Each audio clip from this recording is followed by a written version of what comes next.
This is Video Journal 4, and here are my 3 key concepts from the week.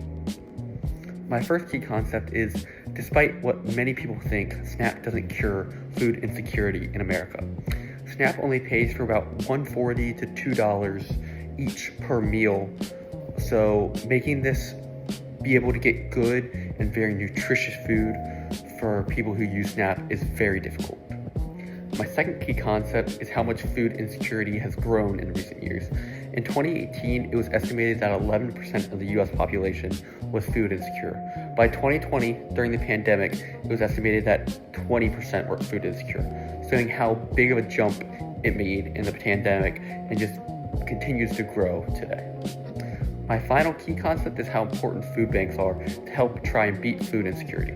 Feed America, the biggest organization across America to help try to beat food insecurity, distributes about 3 billion pounds of food each year, which just shows how big of a deal it is and how much food people need to help with that food insecurity. This video is my real-world example for the week. What I'm going to do is make one container of all the stuff that's going to expire in the next month and call it Eat Next. This example shows a great way to reduce the waste you create. Every week, if you put together an Eat First box, it'll help people eat food before it goes bad and either not buy as much food at the store or leave food that you bought for later when you can use that better. It'll lead to less food waste in each house, which over time, if compounded, will lead to a lot less food waste in America. For the discussion question, I believe food insecurity exists because of the waste created by the country. Due to the waste that stores must participate in order to meet consumer standards, they must throw away lots of food.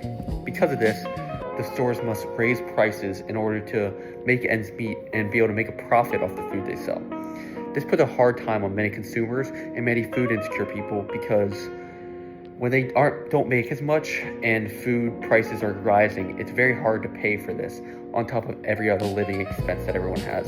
So this just helps grow the food insecurity as people aren't able to afford as much food. That's it for Video Journal number 4. See you next week.